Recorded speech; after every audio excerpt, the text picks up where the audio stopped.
Hello, I'm Jane Caro. I'm standing for the Senate for Reason Australia in New South Wales in the forthcoming federal election. And I've just read the research which says that if we had more affordable childcare in this country, women would be as much as $118,000 better off in their super as they get older. We actually hobble and discourage women from working more than 3 days a week, both because our childcare system is the fourth most expensive in the world, and also because of the way our tax system impacts on women if they decide to go back to work more than 3 days a week.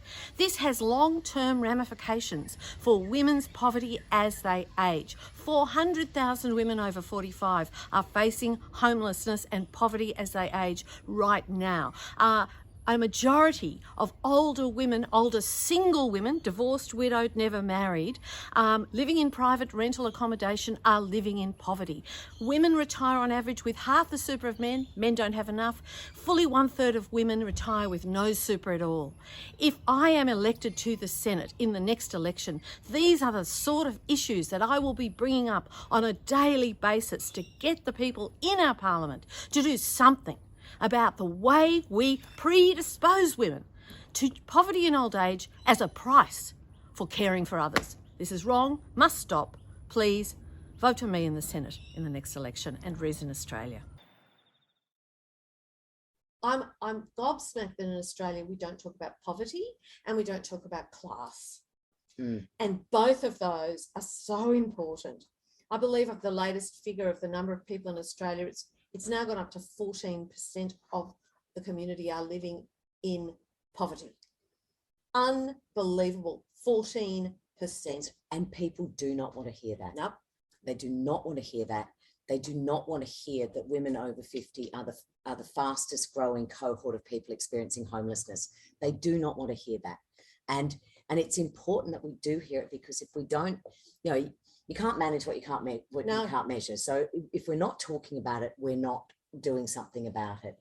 And I think the same with when we think of the statement from Uluru and the truth telling that is required there as well. And I know in Victoria we've made some progress there, but federally we have so much more work to do. Absolutely.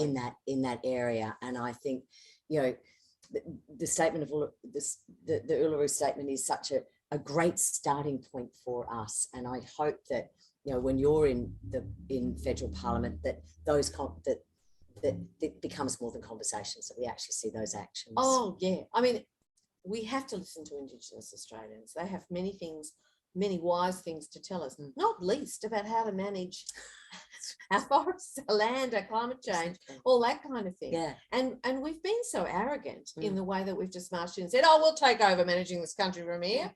And look what we've done to it in a mere 250 years. It's absolutely, I mean, it's terrifying. Yeah. Deaths in custody, 30 odd years ago, more Aboriginal people died in custody now than they did then. We had that moment of honesty where we recognized this, and then the politicians did nothing. We didn't do anything. We now, Victoria, fastest growing cohort of people going to prison here are Aboriginal women. I am sick and tired of living in an Australia that has to keep apologising for things. Yeah. You know how we have all these big, everyone puts their hand on their heart and says they're really sorry. I can't remember how many times we've done it. I'd like to live in Australia that doesn't do things in the first place that we then have to apologise for. Or, sorry is a lovely thing, but where is the action? And how do we make sure we don't have to say sorry again? Right. We can see things now we're going to have to say sorry for.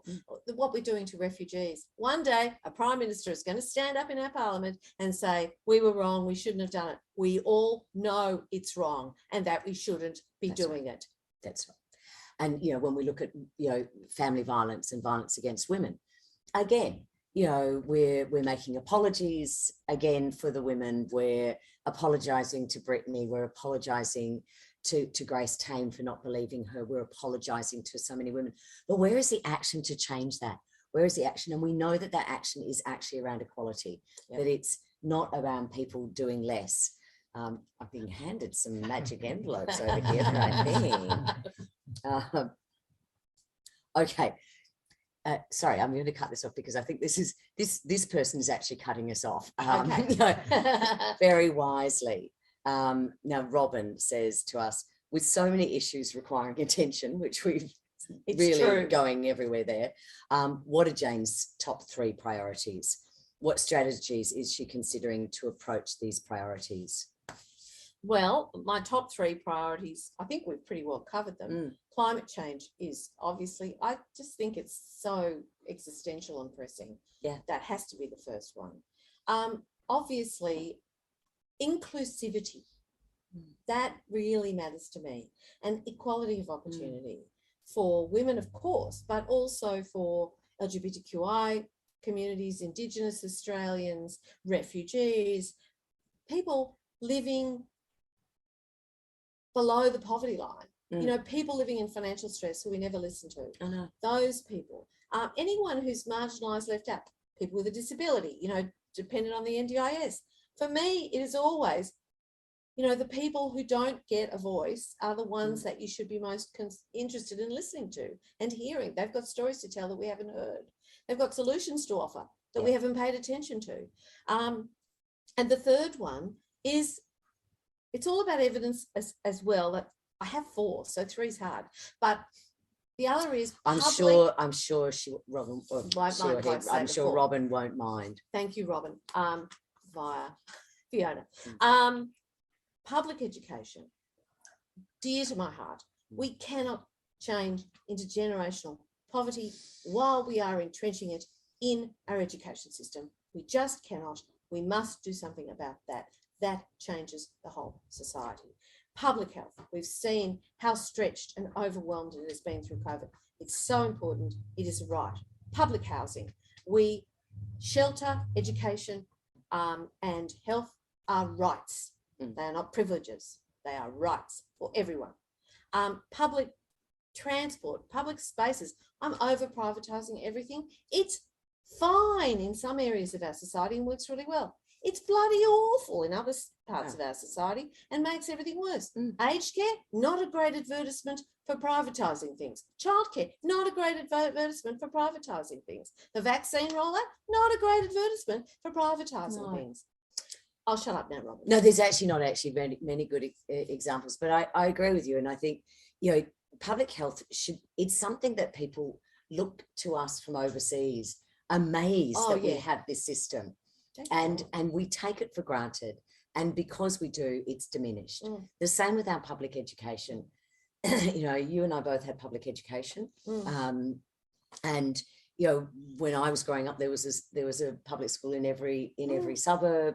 And they were excellent and they were well resourced. They were excellent and well resourced. And they're still excellent, but we're relying on the goodwill of our teachers, and that can't last forever. And we've seen this, and I think, you know, in a weird way, we've all kind of had, because we've had kids at home, because we've been homeschooling, because we've actually had to see the amazing work that our teachers are doing.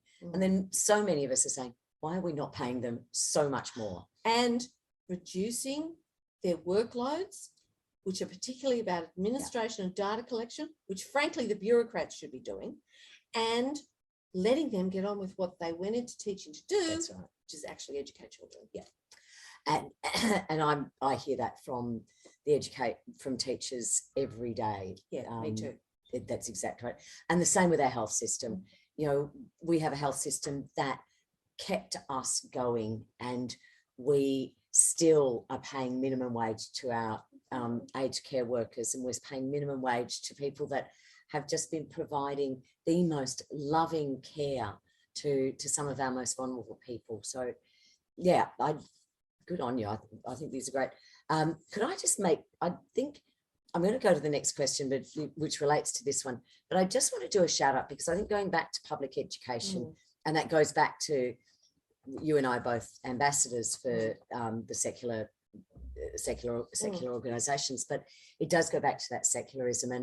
And we will be having a webinar similar to this with our Queensland Senate candidate, Ron Williams, who I know is watching right now. Love Ron. G'day, Ron. See you on Sunday.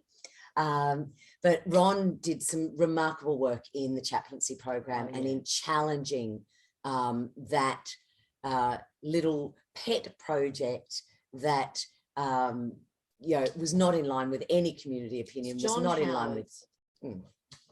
Yes. So the next question is from Natalie, and it goes back to your first priority. Where will Jane be getting her advice for climate change policy and other policies? I don't claim to have all the answers to everything. That would be impossible, and I don't. What I am interested in doing is asking the people who do have the answers, who are experts, and finding out what the right thing is to do. Yeah. So I will be talking to climate scientists. I know, crazy. Who would have thought? Why would you? When it comes to education, oh my Lord, I'm going to talk to teachers and principals. Goodness, the people who work in schools. There was a quote on Twitter today about a conference somewhere on education, and a person tweeted rather forlornly, 2 hours I've been here and we still haven't heard anyone talk who's ever worked in a school. I don't know why we're not doing that. When it comes to health, I'll be asking, I don't know, doctors, nurses, people who actually work in the system, also patients and students in schools, and farmers and the people who are actually dealing with the issues of the time.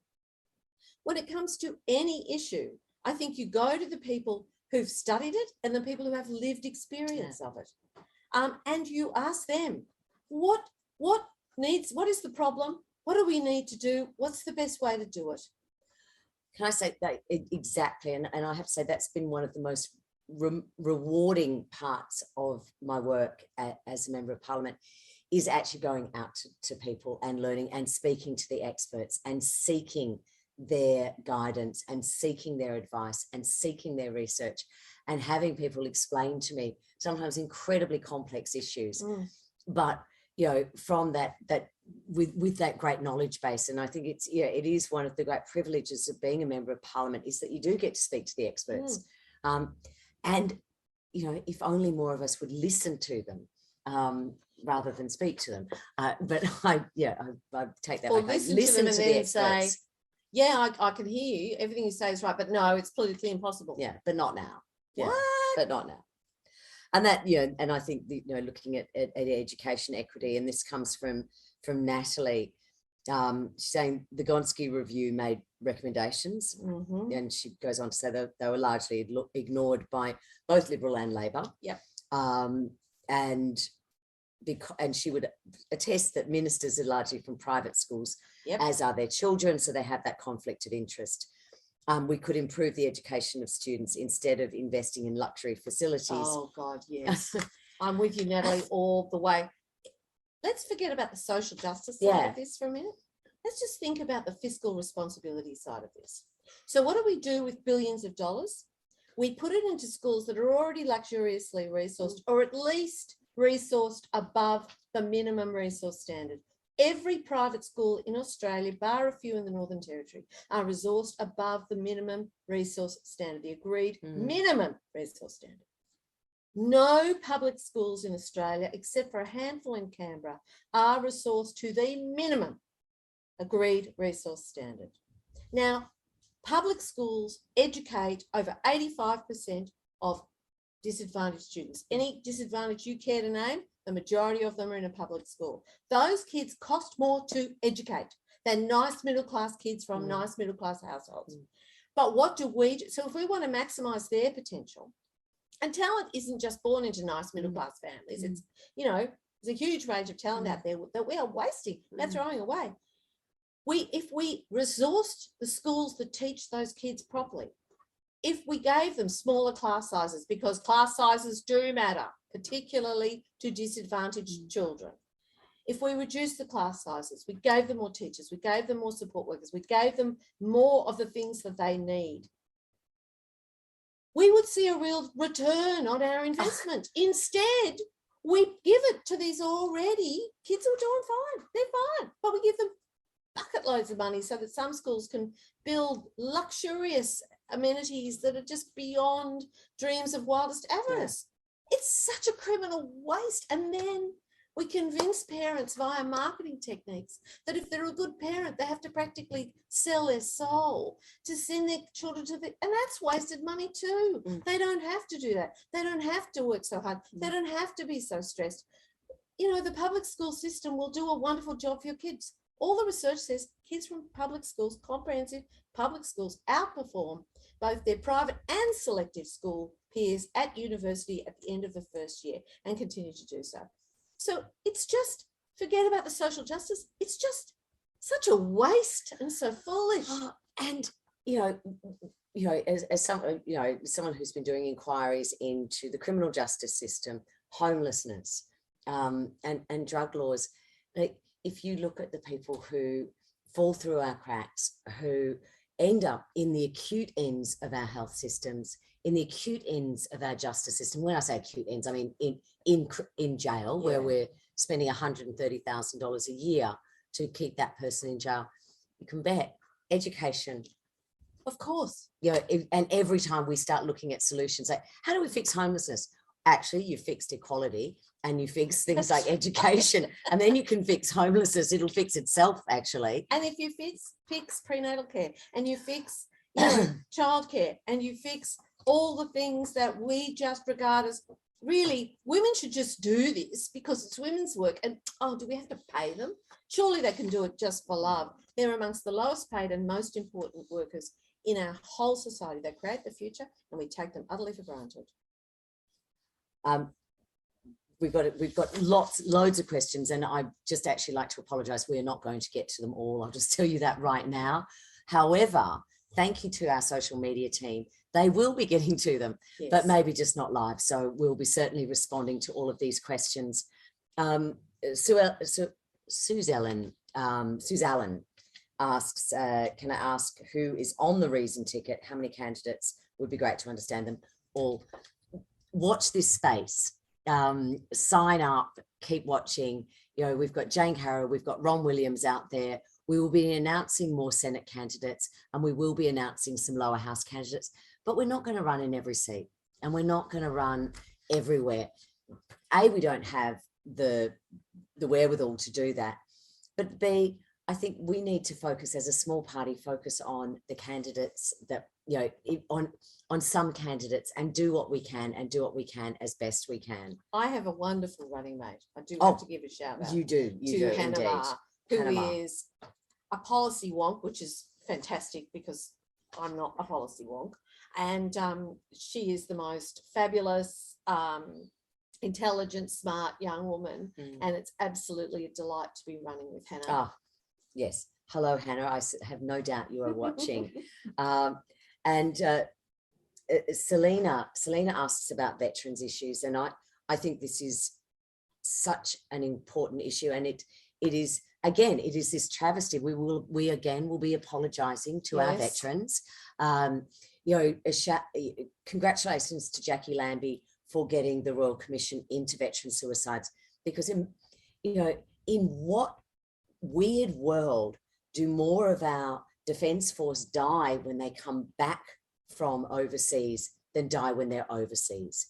And we see the levels of PTSD, we see the levels of homelessness, of drug use amongst our veterans, family breakdown, all of that. It is absolutely appalling. And in a country that quite often we mythologize our Anzacs, we do all of this, and yet we ignore the people coming home right now who are struggling with PTSD, who are struggling with mental health issues, and as I say, who are killing themselves at a higher rate than they were dying overseas defending this country.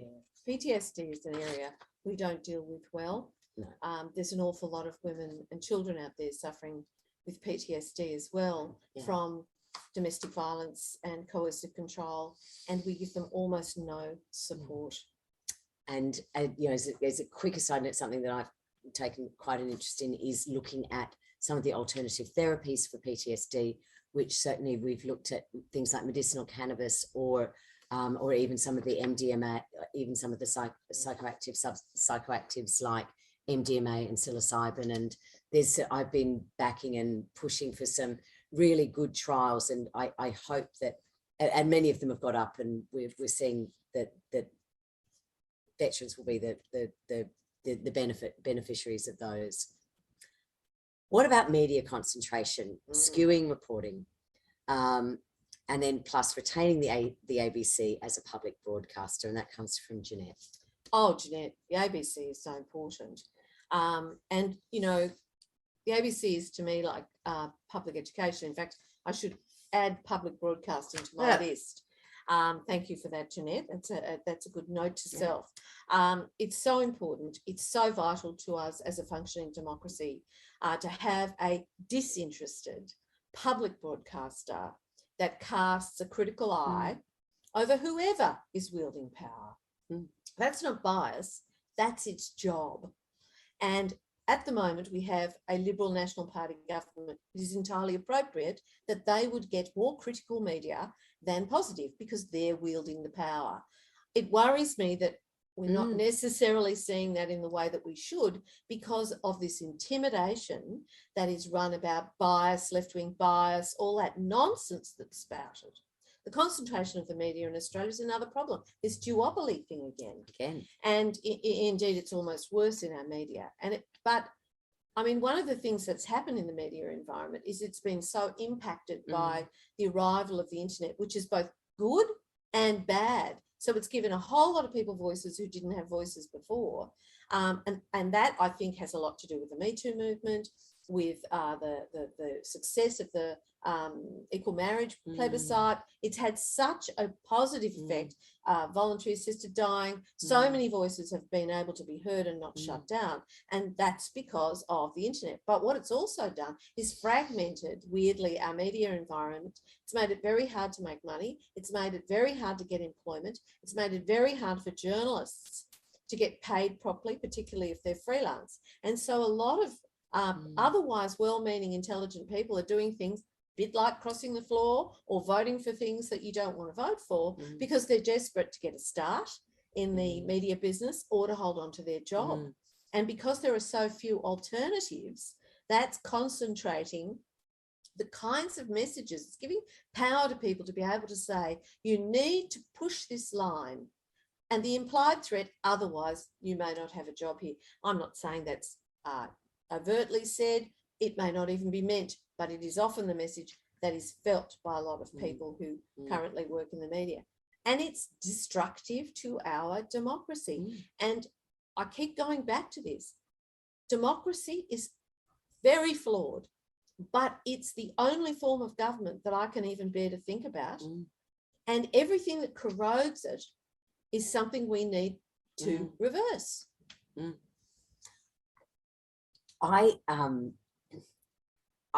We are not going to get to any more questions. I just, as I say, we will be responding to those questions, and I would encourage people to go to the Reason website where every day there's more policies going up there. We really encourage you to be part of this conversation.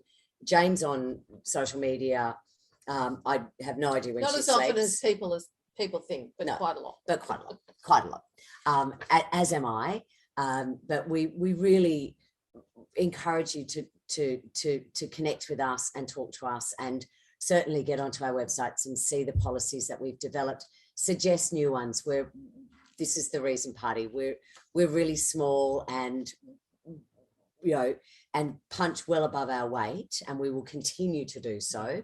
And certainly with Jane in the Senate and Ron Williams in the Senate and other Reason candidates, to have those voices of reason speaking loudly and truthfully in those areas. But we need your help to do that. So please do get involved. Jane, and please do vote for me if you're in New South Wales. I believe in asking for the sale. Because I'd really like to get in. Yeah. I think we would all like her to get in. I think, we need more common sense, practical voices that listen to the evidence, that are not based on ideology, are not all like vested interests. All vested interests. There is so much work that we can do, and so much effect and impact that someone like Jane can have in that Senate. And as we talked about the other independents, we've seen how they've been able to achieve that. And you know, in our own small way, in Reason in Victoria has managed to, I think, change a number of policies down here that no one ever thought was possible. And we've proved that you can do that with common sense, with collaboration, and with with reason. And shout out to all the other independents and small party progressive candidates who are standing to change Australia and turn it into the progressive, solution-oriented, evidence-based country that it once was and can be again. Thank you so much for joining us tonight. Jane, thank you. Thank you for running. Well, thank you for asking me. Yes. Thank you for being angry, you know. She's Yes. not really. She's, you know. Well, I am, but hopefully in a constructive way. In a constructive way. That's right. We will do this again, and we hope to see you all out there, hopefully in person at an event or Yes, at a polling booth. Yes. It's always volunteering. Wearing a t-shirt. That's right. See you, everyone. Thank you. Bye.